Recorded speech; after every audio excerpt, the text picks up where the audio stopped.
In today's video, I'm going to teach you how to create a recurring invoice using QuickBooks. Whether you're new to QuickBooks or looking to refine your invoicing process, these steps will guide you through setting up a seamless, recurring billing process, so you don't have to worry about it each month. Let's dive in. To start, head over to the QuickBooks homepage.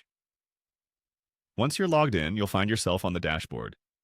Take a moment to familiarize yourself with the layout if it's been a while since your last visit. Now, direct your attention to the navigation bar on the left. You'll see several options, but today let's click on Recurring Transactions. This section is where the magic of automation begins. Once you click on it, you'll see a list of any existing recurring transactions you might have already set up, but today we are going to add a new one. Next, you'll notice a button labeled New at the top corner. Click on that. It brings up a list of transaction types you can create a recurrence for. Look for the Invoice option. Before you proceed, think about what you want this recurring invoice to include. You can choose from several templates, but for illustrative purposes, we'll go with the standard invoice. Select Invoice and confirm your choice by clicking OK. This action will open a new window where you can start detailing your recurring transaction.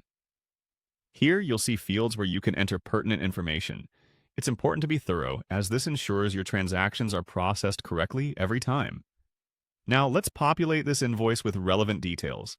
Click on the area labeled Enter Customer Email. Enter the email address of the customer who will be receiving the invoice regularly. Easy so far, right? Next, you'll want to specify the billing details, so click on Bill To. This is where you'll enter the customer's billing information, ensuring that everything is correctly attributed for your records. Moving forward, you'll notice the option for Location of Sale. While it may be hidden initially, it's crucial to input if you have specific sales tax rules or reporting requirements to consider. The next section is Product or Service. Here you fill out exactly what you're billing for. It could be a monthly subscription, a service fee, or any regular product offering. Be sure to double-check quantities, descriptions, and pricing to avoid any confusion. Additionally, set your customer payment options. Choose how you'd like your customers to pay you, whether it's by credit card, bank transfer, or other options.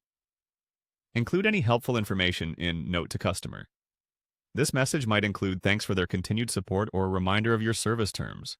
Lastly, if there's information you want on the customer's statement, use Memo on Statement. Keep it concise but clear. And there you have it. With these steps, your recurring invoice is all set. Save your progress, and QuickBooks will take it from there, ensuring your invoices go out on time, every time, without a second thought from you. Thanks for watching, and happy invoicing!